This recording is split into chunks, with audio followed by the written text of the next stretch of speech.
Hello everyone, back tuning into today's first video. Going to have a look at weather for the next week to 10 days. For today's first video, it'll take us into the second half of March, and we'll be able to extend out beyond that, the extended GFS and also ECM ensembles. Have a look at the Beijing Climate Centre for the next 40 days as well. That will take us well into April. So a lot to cram in, and hope you find it interesting and informative. Just so we're going to have a second update for the Cheltenham Festival later on this afternoon, early evening.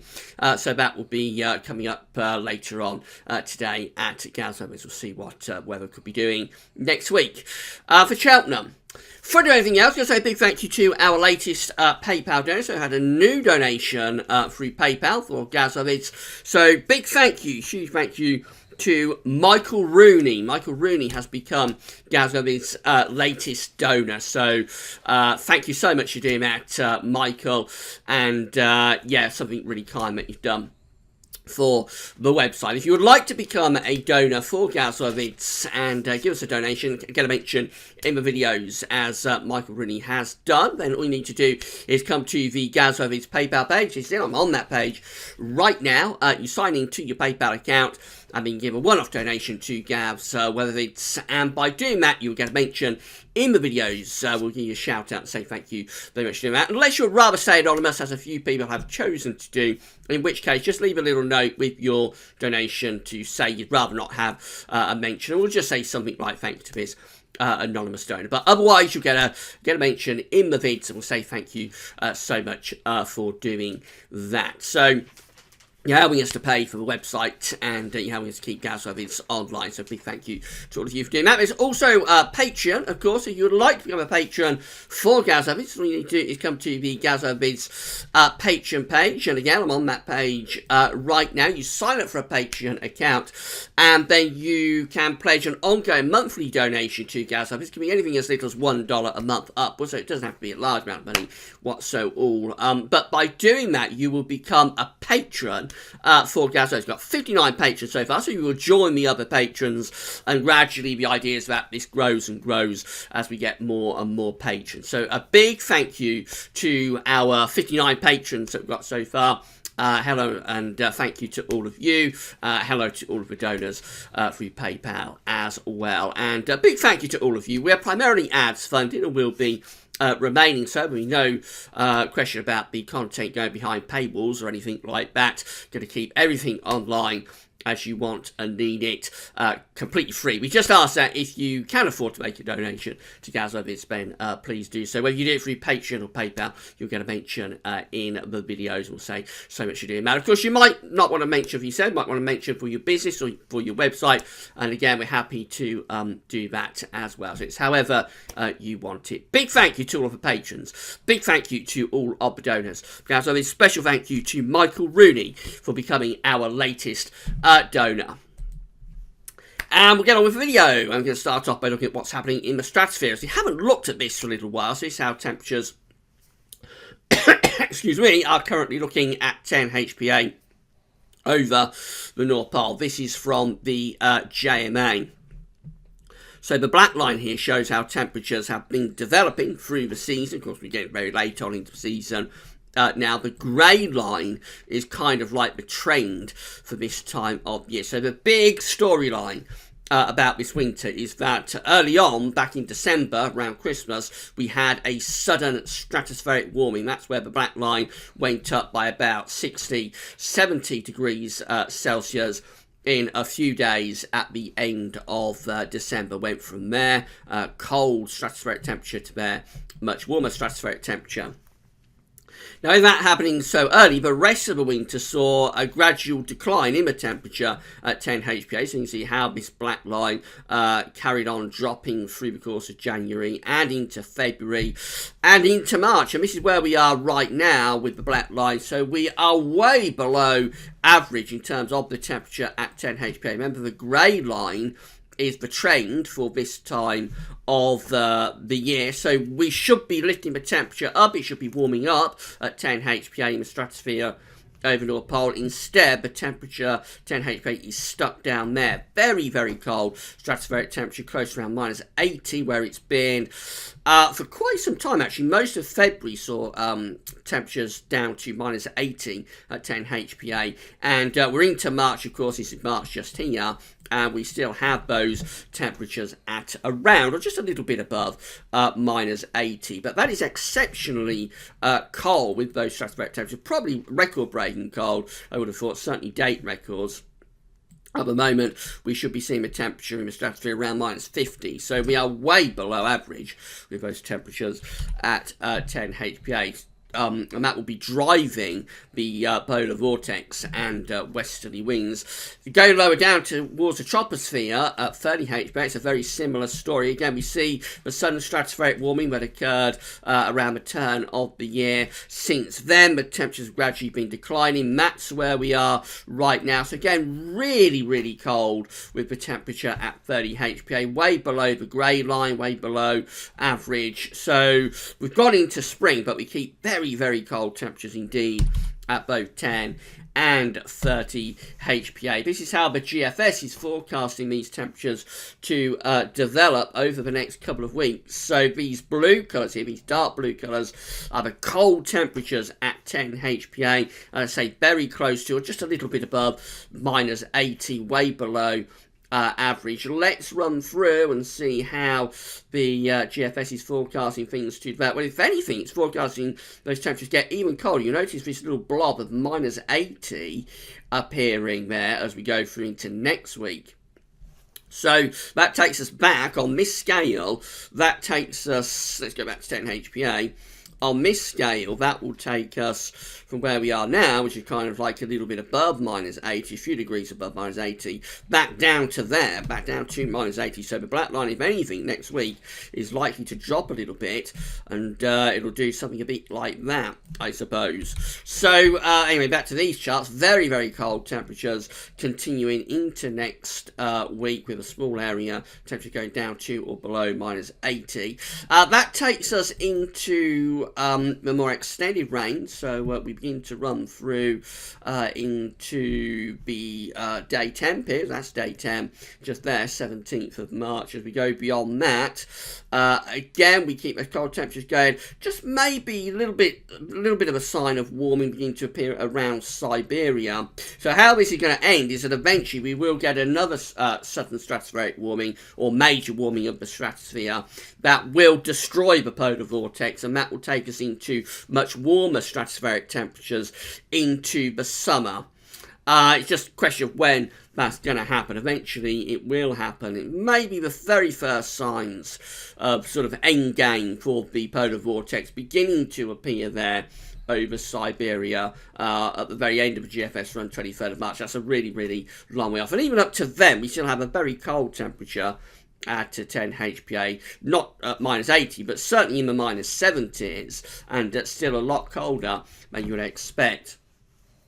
Zonal winds also very, very strong indeed. So this from weatheriscool.com, and that's where we are right now in terms of the zonal winds. So you see again the southern stratospheric warming occurring just there when we saw a collapse, a reversal of the zonal winds. We went beneath zero on this scale, so that takes us into a reversal of the zonal winds. After that, very gradual strengthening of the zonal winds through January and into February. And so as the temperatures have got colder and colder at 10 HPA over the North Pole, and the polar vortex has increased in strength, so too has the zonal winds, and that's where we are right now with the zonal winds. Very, very strong zonal winds indeed at 10 HPA in the stratosphere, forecast by the GFS over the next week to strengthen even further, to go up to there in the next few days. And then that looks like that's the peak of the zonal winds for this season. Peak happening very, very late. Normally the peak of the zonal winds and the polar vortex and those cold temperatures at 10 HPA would occur much earlier in the winter, but the peak occurs in the next few days, and then we see the GFS in its extended range, both the GFS operational and its ensemble, indicated by these green lines here, dropping as we go through into the middle and then the second half of the month. So signs of weakening of the zonal winds through the second half of March. And that, of course, is in line with what the CFS V2 is showing. The 3 pink and 1 blue line that we have here, they are the 4 individual members of the CFS V2, and they're all going for a weakening of the zonal winds as well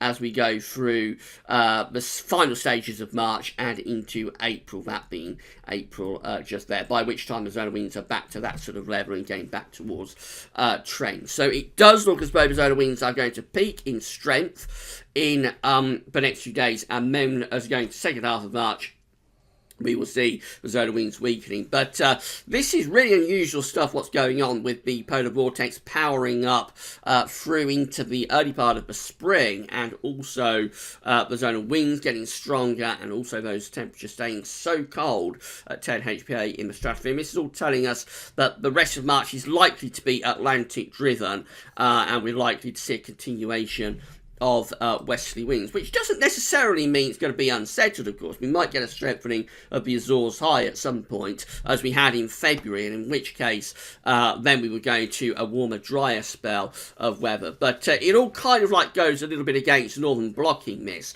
becomes very hard to get northern blocking in place when you've got such cold temperatures in the stratosphere and such a strong zonal flow. Right, so let's have a look at the 500 millibar height anomaly flowcharts of Penn State University. We've got the ECMWF. We haven't got the GFS on the bottom today. The GFS is missing, so I can't show you that, but I can show you the ECMWF. This is how it's looking in the 7 to 10 day time frame. So we've got a deep trough of below average heights over and to the east of the UK. We've got a ridge of above average heights in the Atlantic. The jet stream is a line northwest to southeast, doing something like that around the trough. So on the cold side of the jet, we've got a trough of low pressure.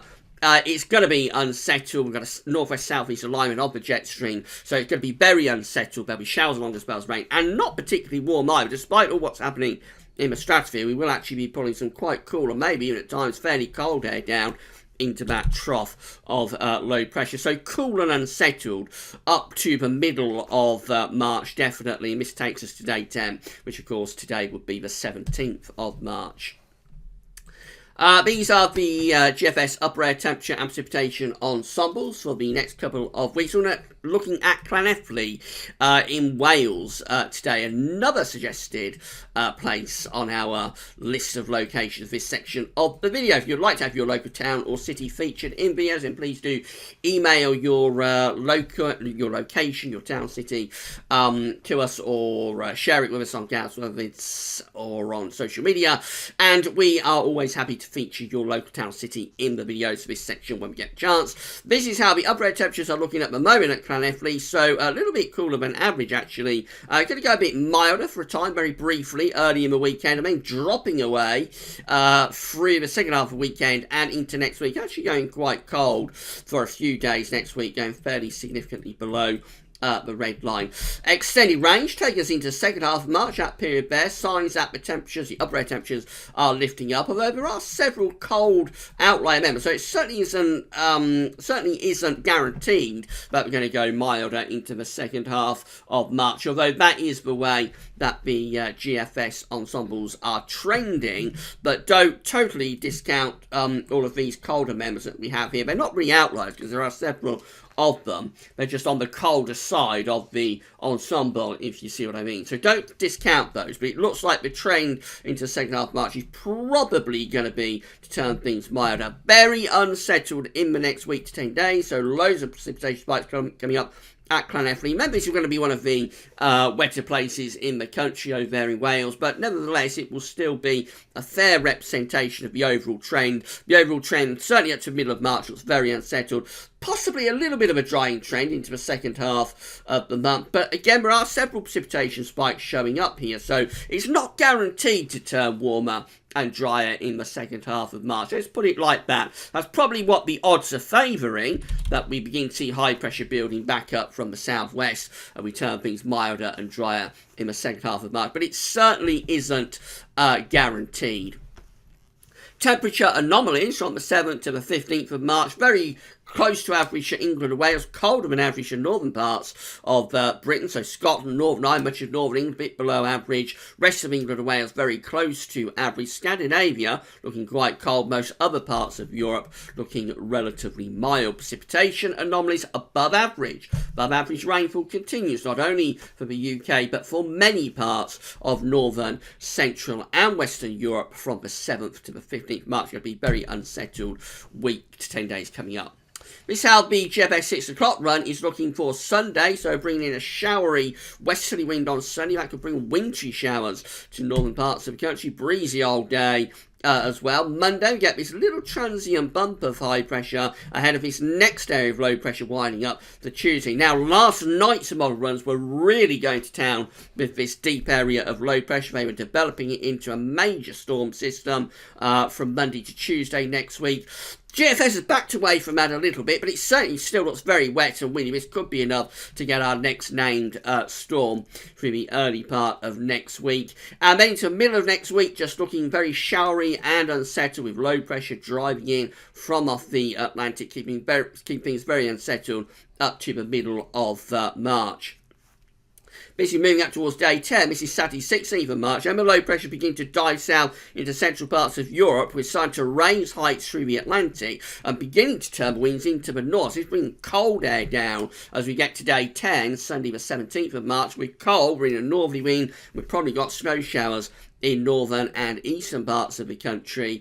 Those cold northern winds don't last all that long before we turn the wind back into the west and bring another weather system in from off the Atlantic. Notice high pressure is beginning to develop to our south. And as we go into a more extended range of this GFS run, that's a trend to take us back towards high pressure. So as we get to Thursday, 21st of March, high pressure is building back in close to the country, with turning the winds into southeasterly. So that will be turning a lot drier and also quite a lot milder too. That's how we finish up with the 6 o'clock GFS run on Saturday the 23rd of March. High pressure's right over the country, possibly showing some signs of retrogression. So be interesting if we could run on another couple of days from that, where we would get the high pressure to Greenland start to pull down much colder air from the north once again. But as it stands, we finish this GFS run with high pressure over country, relatively dry and reasonably mild as well, I would have thought. Parallel GFS looks like that. So again, windy, showery and quite cold on Sunday. Wintry showers certainly in the north. Little bump of high pressure transiently on Monday, and then back to wet and windy weather on Tuesday. Nowhere near as deep with this low pressure on Tuesday as last night's model runs were. So that severe storm that these models were showing last night backed away from that quite a bit, but nevertheless still looking very unsettled. That's Wednesday, and low pressure is moving into the North Sea, starting to pull down colder air from the north once again. Back to westerly winds through the end of next week, and relatively mild for a time.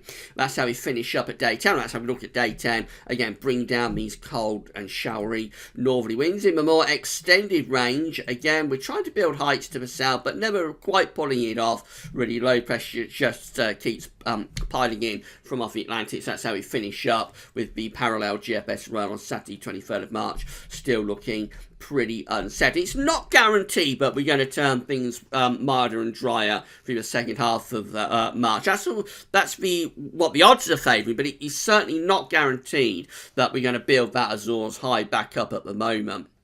ECM looks like that, so showery and windy for Sunday, and then into the early part of next week looking very wet and windy. That's bringing gales to many parts of the country on Tuesday. Not that severe storm though that we was looking at in last night's late night live stream. That takes us through to the middle of next week, and again looking unsettled and showery. These showery conditions continue through to the end of next week. Eventually we start turning things quite a lot colder as well with the ECM run at day 10. We're in a northerly wind. Sunday the 17th of March has low pressure in the Baltic Sea. High pressure is reaching through the North Atlantic, and the winds are in from the north. So that looks cold and pretty wintry actually for St. Patrick's Day, 10 days away on the 17th of March. Let's have a look The options are on the table within the GFS ensembles via the Icelandic Met Office. These are the ECM ensemble postage stamps, of course. This is how things are looking at day 10. These are the options. So we've got 27, including the control and the operational ECM run. The run we're just looking at that have below average heights over and to the east of the UK. Above average heights are in the middle of the North Atlantic, and we're bringing down these cold northerly winds. So 27 members of the ECM ensembles, 52.9%, have us looking quite cold and unsettled at day 10. There's a further 14, but again have this ridge of trough of low pressure, I should say, over and to the east of us. There is a ridge in the North Atlantic, not quite as far north with this ridge, but they're still more or less trending in the same direction, which is cold and unsettled at day 10. There's 7 that have a trough of low pressure over the top of the coast, so certainly up to day 10, the ECM ensembles are very, very unsettled. And there's a very minority option, just 3, that has us under high pressure above average heights at day 10. But obviously 3 compared to sort of 27 and 14 and 7 that are very unsettled, that is a real minority option. So we are favouring very unsettled conditions and potentially quite cold conditions to continue to day 10. In 2 weeks' time, which is 360 hours away, but 22nd of March, this is how we're looking. So we've got 16 members of the ECM ensembles, including the control, but it's still quite unsettled, really, even at 2 weeks away, with below average heights over to the north of the country. They're bringing in a westerly flow. Then there's another 14 just here that have low pressure out to the northwest of Scotland, so they're quite unsettled. Maybe turning a bit drier down in the south, but generally those ones are still quite unsettled. There's 13 that have got northern blocking towards Greenland, and they've got low pressure to the south and southeast of the country. They are not only cold, they're not only unsettled, they're also cold, bringing in the winds from a north or northeasterly direction. And then there's 8 that move towards high pressure, close to or just to the north of the country. They're bringing in easterly winds. So again, you'd have to see the exact origins of the air, see how cold those easterly winds would be. But they are a more settled option, but again, very much a minority option.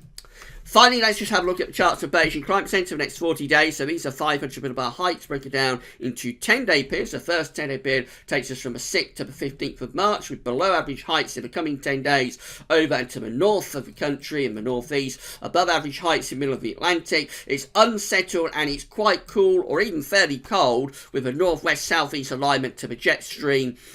So we're on the cool or cold side of the jet and looking very unsettled.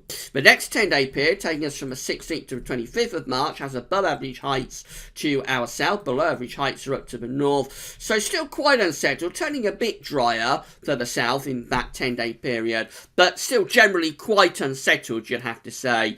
And a little bit milder, though. The winds are coming more from the middle of the Atlantic as opposed to that northern part of the Atlantic. The next 10-day period is from the 26th of March to the 4th of April, unsettled, below average heights over into the west of the country. So again, those ones just looking quite unsettled as we're ending March. And then the final 10-day period, however, just does show a change.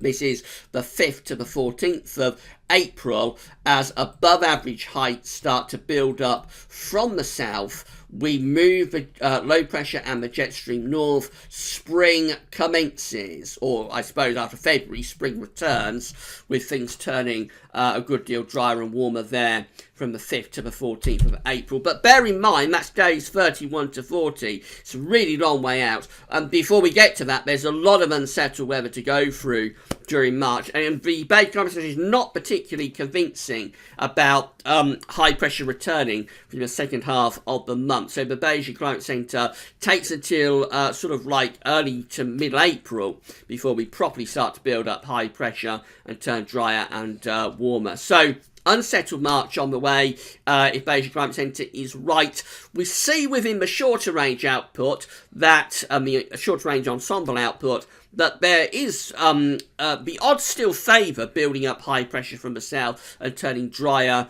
and milder through the second half of March, but it is not by any means guaranteed, and we could keep unsettled and pretty cool, maybe at times quite cold conditions going even into the second half of the month. So we should wait and see how things progress over the next few days. Right, that's brought you up to date with everything, and we'll be back later on with a look at the Cheltenham Festival for next week. So come back for that if you're interested in what weather might be doing for the Cheltenham Festival next week. But that's all for now, and thanks for watching.